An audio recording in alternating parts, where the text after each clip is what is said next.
You are listening to Christ Realization Radio, where you will discover the reality in the essence of your presence.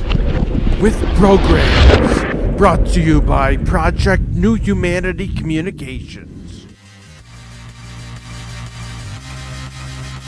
You are listening to Turning Points and Transformations with your host, Bryan Rice. Will today be the day that you have your breakthrough in consciousness? It is time to be uplifted.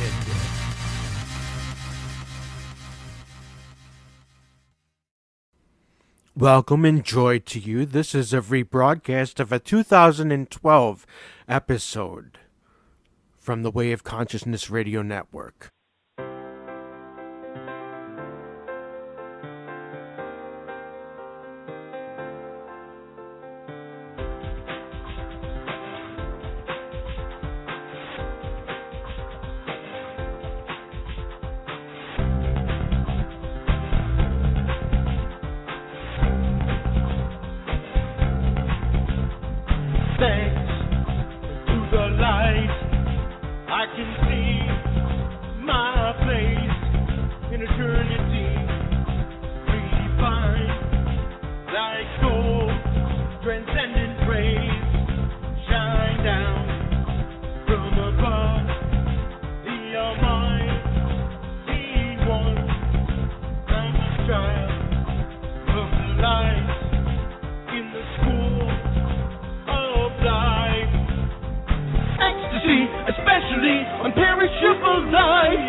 Well, hello.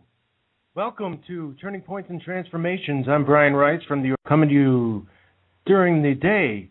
I'm coming to you a little bit earlier than normal, but the on-demand listenership has been so incredible and so such a very humbling thing for me that I know that you will still listen because you've been so supportive as of up to this point in this series, which was originally supposed to be a mini-series, and we're continuing it because it's getting a draw, and there's definitely something to be said and gained and learned and shared more than anything in this experience. And talk a little bit about what we're going to be dealing with today on this episode.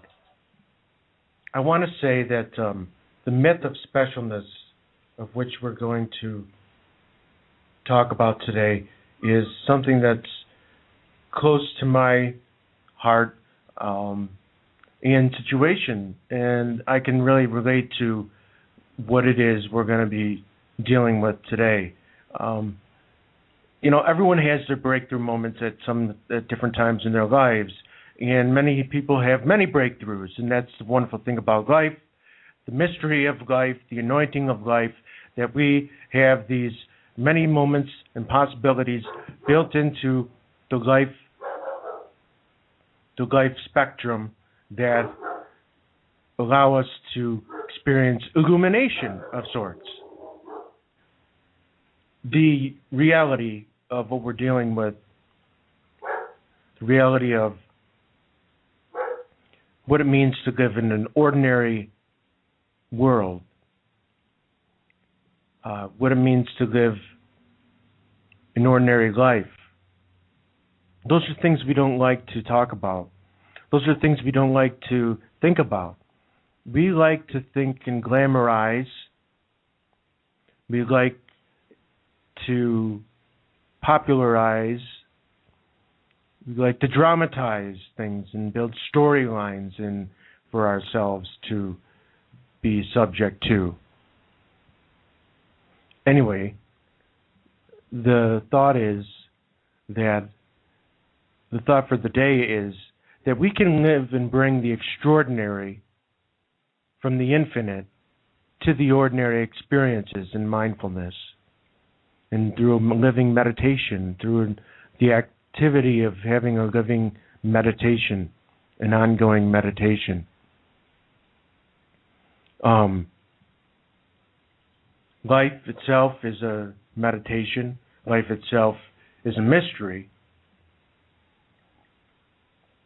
that will never cease to seek answers and meaning from. Now, when I say that this topic is something close to me, I speak in terms of I've had to have a lot of humbling experiences in being a spiritual teacher and being called to the spiritual path, and being held accountable at a higher level, so to speak. I believe that I should be held accountable. And in past episodes, we played the accepting the reality affirmation, which I'm going to share again with you today at the closing of this episode. And it's really hard not to look at people such as politicians, actors, celebrities, athletes,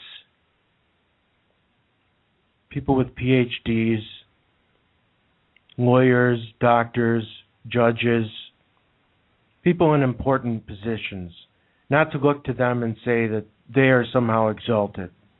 It's very hard not to look to them and want to. It's very hard to look at them, accept them for who they are as human beings, ordinary human beings who may be living the extraordinary lifestyles that they have, and with all the pleasures and the wealth and the very niceties that come along with it. But what we don't know is what goes on personally for these people. And for us to demean ourselves and put ourselves down and to solely say that these people are the important people in society and in the world, and that these people are who we should be like because they have somehow attained or achieved a certain status of some sort. Well, status means squat in the spiritual world. I'm sorry. Your bank account, your spiritual bank account, is finite. What you invest in is where your treasure is at. And we should invest our treasures in heaven, as it said in the Bible. Not that I like to quote the Bible, even though I am a priest. I don't like to do that. I don't like to dogmatize anything. So I stay clear of scripture quoting in these programs. Why do these people somehow carry an aura of specialness about them? What is it about them that we want? Is it their fame? Is it their recognition? Is it the praise that they get? Is it the attention that they get from people? What is it, ultimately, that we seek and we are envious of or jealous of? And I include myself in this because I fall victim to it too. And just because you're a spiritual teacher or on the spiritual path doesn't mean you're exempt from experiencing such attacks or such episodes. Now, true life experience, I was a serious actor for a long time in my life. And this was before I got onto the spiritual path in the serious way. And before I started seeking answers and started seeking the union and the presence and the oneness of the consciousness that is infinite, that we call upon, that is the being and presence of God. There was a long time where I was wrapped up in knowing myself, and I still, because I'm human, because I'm like one of you, and we're all alike, we still like to be the center of our own universe. And that's hard to admit. And we do a lot of right things for the wrong reasons. And that's what the wisdom of the Enneagram teaches. And we're going to get into the Enneagram in hopefully a few weeks, or if not a few months from now. And because I think it's a very useful tool on the spiritual path for discernment, and discernment of spirits, discernment spiritually, spiritual direction, doing spiritual direction work, and for the ongoing formation and unfolding of a person's life purpose. It's a great tool. So we do right things for the wrong reasons, because our blessing is also our curse, or our curse is our blessing. The very thing we over-identify with is the very thing that brings us down, or that can cause us to self-destruct. There's a double-edged sword, so to speak. Now, being the artist that I am, the creative person that I am, I like certain degree of flair, or not of style, of difference. My number on the Enneagram is type 4. A lot of type 4s are artists, but you don't have, just because you're an artist doesn't mean you're a type 4. And we'll learn more about what being a type 4, or the individualist, as it's sometimes called, or the romantic as well.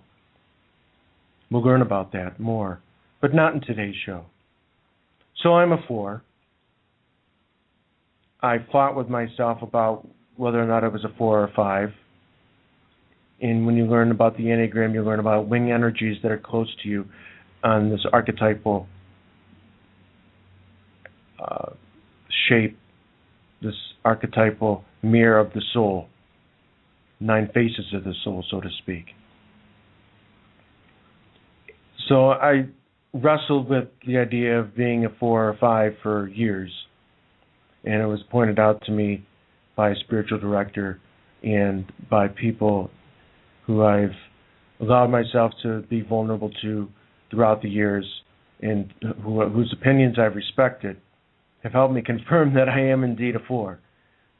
Okay, what does that mean for today? Well, that means I have a susceptibility to wanting to be special, a susceptibility to wanting to be different, a susceptibility to trying and needing to be different. Why do I need to be different? Because deep down, somewhere inside, all 4s feel that they're somehow worthless. And the eternal holy path of the 4 is to find joy in a world of suffering. Find joy amidst pain. Not amidst pain, but despite pain. That's a big difference. I just want to make that clear. So, this need to be different, or to stand out, need to be recognized, is something we all deal with, no matter if you're a 4 or if you're a 1, 2, 3, 4, 1, 2, 3, 4, 5, 6, 7, 8, or 9 on the Enneagram. And I encourage you to do your own homework in looking up the Enneagram. Like I said, I could do a seminar on it or a webinar on it, but there's so much material out there. And I might do one from a yogic perspective at one point, and that would make it somewhat different. And a form of deliverance yoga at that. But really, the fact is, we all have this somehow self-abasing, self-belittling aspect to ourselves, that we somehow believe that we are inferior. 4s tend to feel inferior, and thereby might adopt they might have an inferiority complex and adapt by forming some sort of overarching grandiosity.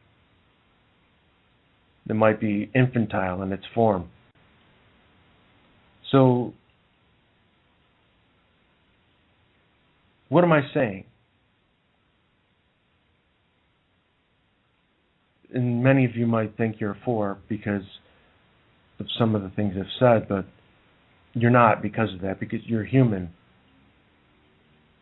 And because you're human, you have the tendency to compare, because we have an ego. Egos compare. It's the ego, folks, that compares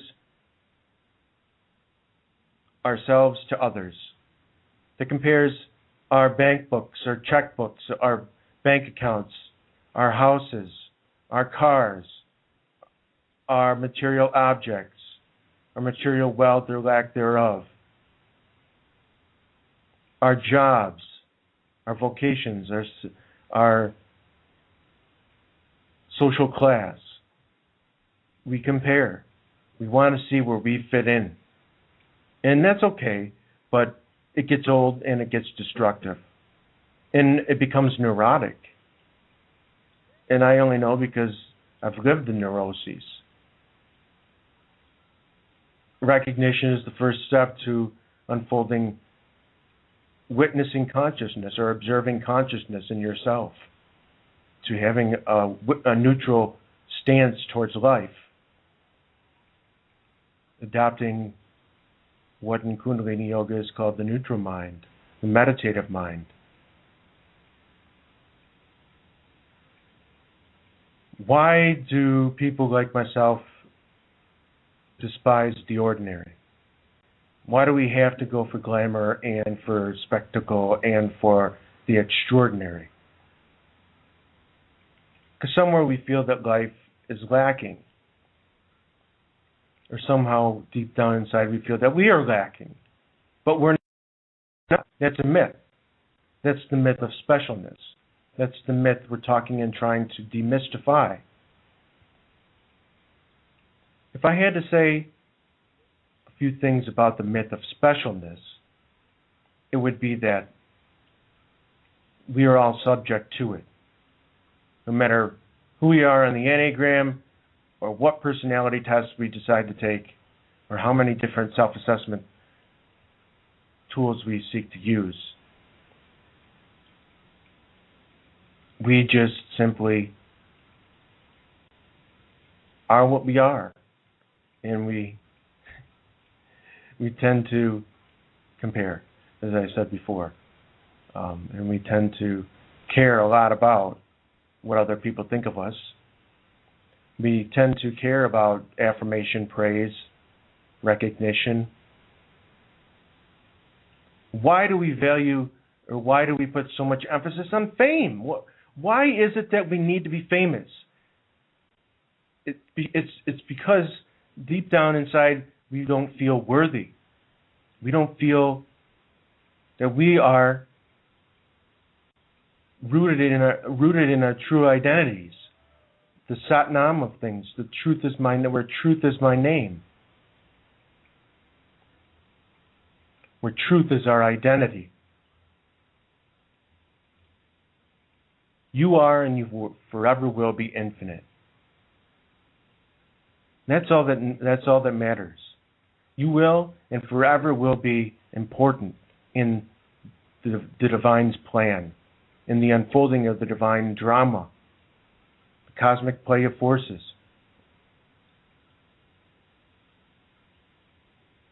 And I don't just mean between good and evil. I mean all things in between as well.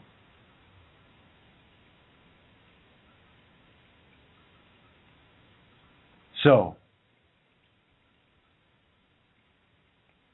the Oscar winners, people on even that show up in reality television, soap operas, the movies, the blockbuster hit films, people that are in them, that populate them, they are not better than you. There's nothing in them, there's nothing that they have that makes them better than you. And I'm talking just as much to myself as I am to you about this.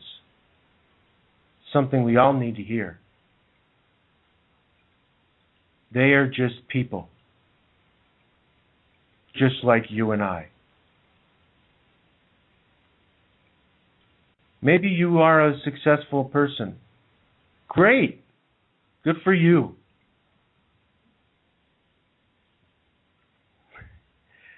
It's wonderful. You should count your blessings. Maybe you are a famous person. Great again. Count your blessings. Be humble. There's this big cognitive distortion that we all have about not being good enough. And why is that? What makes us feel like we are not good enough? Is it some satanic force? Is it some devil? No. It's the ego. It's that center, that part of ourselves that wants to be the center, rather, of everything. Center of the universe, center of discussion in a room full of people, in the spotlight. Are you comfortable being on the sidelines? I don't mean as a bystander or as simply as somebody who doesn't partake. I mean involve yourself in life, but be comfortable being on the fringe of things. Be comfortable in your own skin. Be comfortable living in vitality. Be comfortable in living in your excellence. Be comfortable and be thankful for all of these things, for all the good things you have.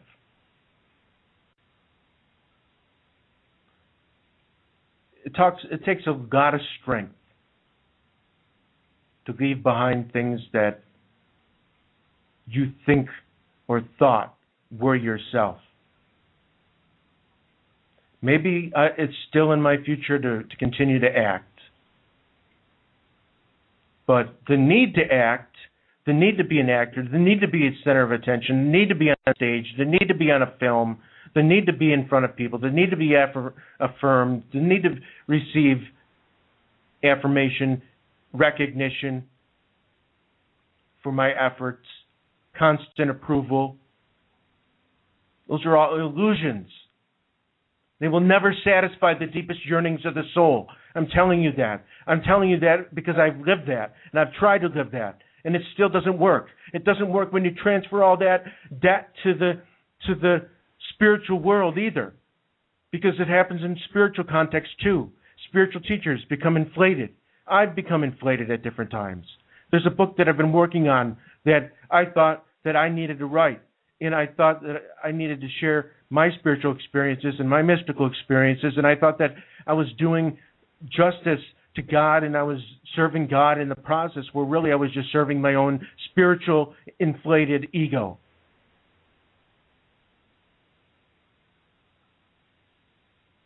Remember in the episode where I talked about being full of shit? Full of crap? We still have to have that barometer somewhere nearby us and be able to weigh and measure our level of I'm full of shitness, so to speak. And, you know, this is not an explicit program. Slipping that word in there is not going to cause too much of an uproar, I hope. But that gets our attention, doesn't it? I mean, really.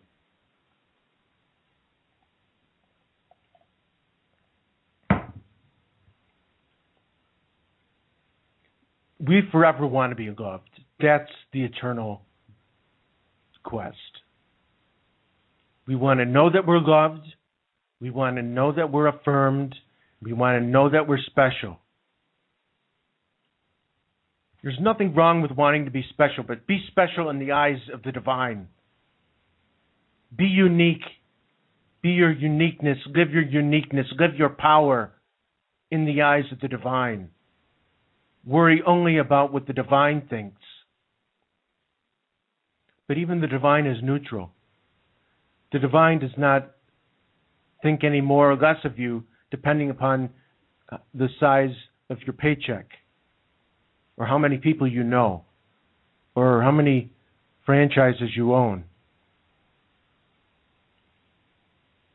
how many businesses you run, how many constituents you serve in your political domain, how many people you play your music or play your character in front of on stage. How many people in the courtroom witness your brilliant, so to speak, cross-witnessing of or cross-examination of a witness? Be humble. Stay humble. And really keep yourself in check. When you're seeking constant approval, constant affirmation from sources outside of you, then you are indeed feeling insecure. And that's something you've got to wrestle with and come to grips with. That's a path that only you can walk. But you are worthy. You are eternally worthy. The aura and the myth of specialness will get you nowhere. The type of specialness I'm referring to is what we've been talking about. Is pettiness, is superficiality. Don't seek the superficial. Seek the supernatural or the superhumanity. Seek to be superhuman. I don't mean with powers that aren't your own or that you have no right indulging in.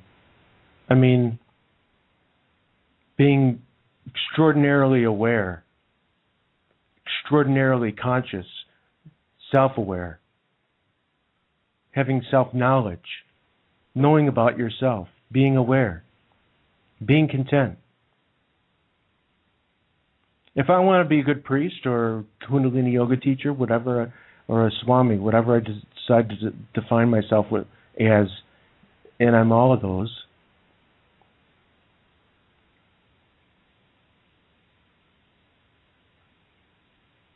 I need to be rooted in that divine consciousness, in the divine presence, in the allness. I need only be affirmed by the allness. And we can strip away at the layers of the ego, peel away the false self like an onion till we get to the core of things, of who we really are, our true self, which is the Atman, or the Christ, or the Buddha nature, or the Krishna consciousness,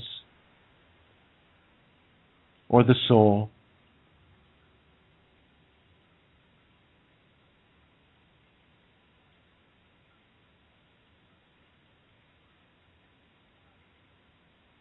We can do this through meditation, prayer, contemplation,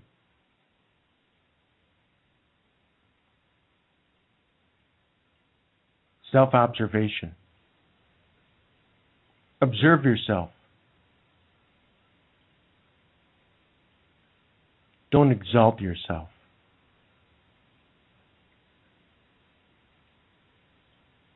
I've learned the hard way, trying to save you pain and suffering.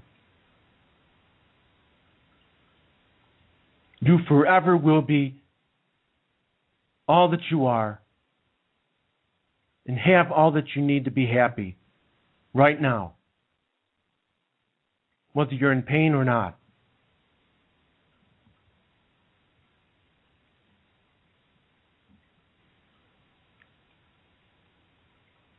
I want to leave you with the accepting reality affirmation. It's about 7 minutes and 50 seconds. take to heart what I've said. Thank you for joining me and being with me again. It's been a pleasure. It's been a great ride so far. We're going to continue to offer this great program here on the Way of Consciousness Radio Network. Turning Points and Transformations. Talking about breakthrough moments. Today we've tried to debunk the myth of specialness. You already are special in the eyes of the divine. There's nothing that you need to do. There's nothing that you need to achieve. There's nothing that you need to attain. You already have it. It is your quest in this life to live and know that there's nothing you need to do. There's nothing you need to do to be graced with the love of God. Just one final thought to leave you with. Please check out my website, bryanrice.org. That's BRYANRICE.org, where you can find information on how to buy and how to get your hands on some music that has encompassed my journey, that has been a reflection of my journey, as well as meditations and affirmations set to music that are uplifting and meant to empower you. Thank you. Peace to you.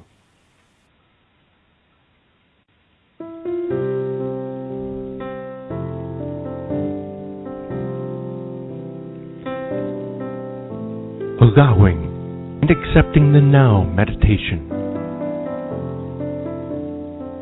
I accept the concrete reality of things I cannot change, all that of which is immutable. I accept the moment of now without needing to react with force or resistance of a mental and spiritual nature. I allow reality to be what it is at this moment and release the need to control, judge, manipulate, or obsess over what seems to be an overwhelming motion picture of events and happenings on the screen of the world. In reality, it can have no effect on me because there is a more real reality beyond the veil of Maya. I accept that I live in the world, though I'm not of it, and starting this moment, I ground with the Mother Force Earth energy and solidly plant my feet on the ground. I accept and commit to looking after my survival, the needs that I have, and those I am responsible for. I allow all of the insane egoic dramas played out by many people on this stage of life.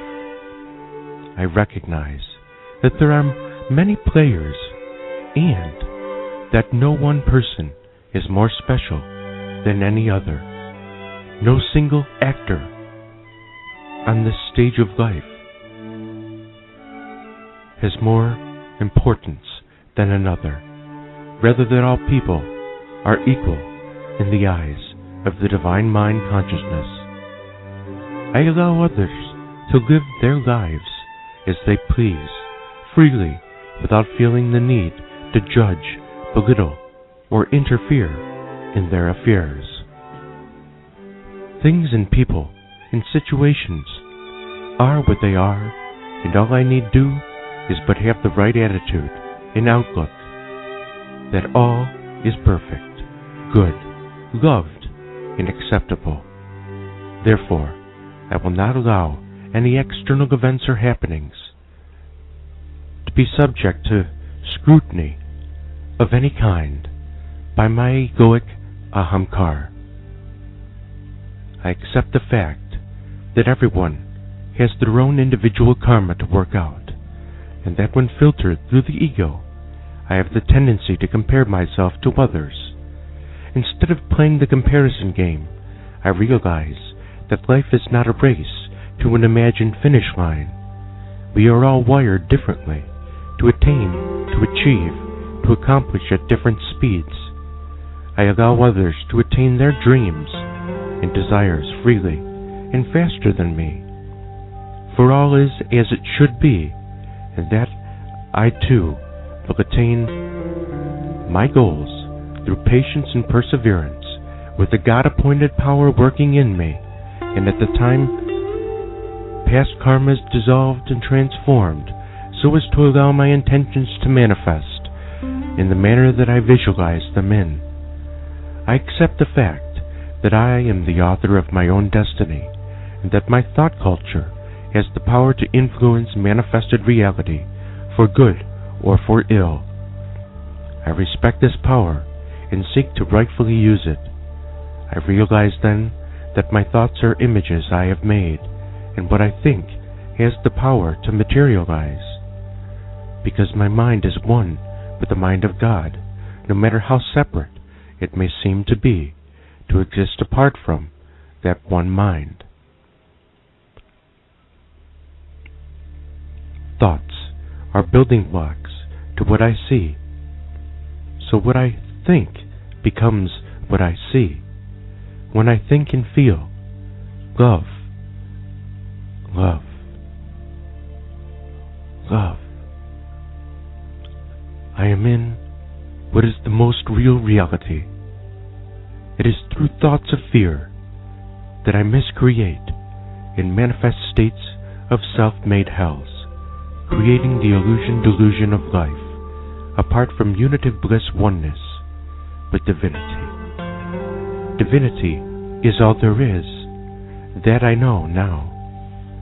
But this realization comes only after long trials and tribulations of cultivating the right thought and bright mindfulness in the midst of life's storms. I am the primordial calm nature of consciousness bliss existence. Sat Chit Ananda.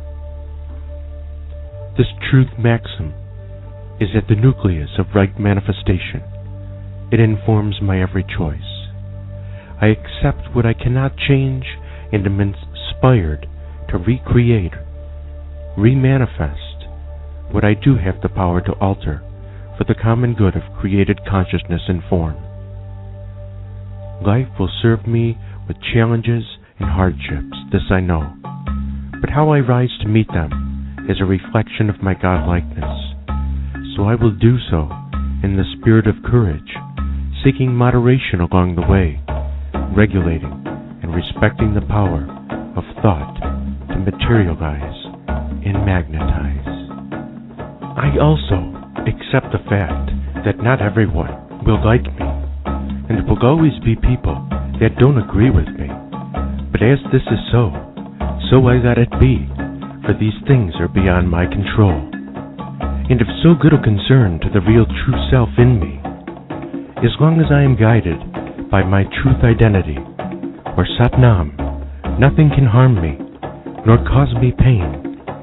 It is identification with the ego, or falling out of alignment with unitive consciousness, that gives me the perception that pain can be felt. So, I lay the ego aside, allow all things under, in, and out of the heavens to be exactly as they are, withholding all projections of my egoic mind from all that I see. I take back all projections onto the world I see. Instead of projecting, I choose love and truth. And the truth is true, always.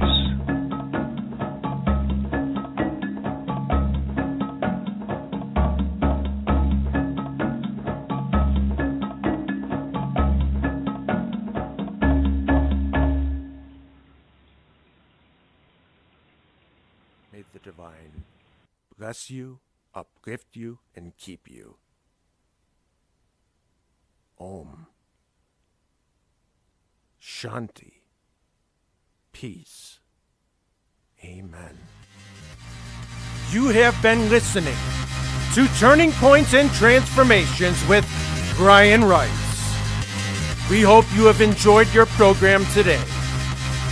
Together, let us help build the new humanity and seek to become one with the divine presence of all there is.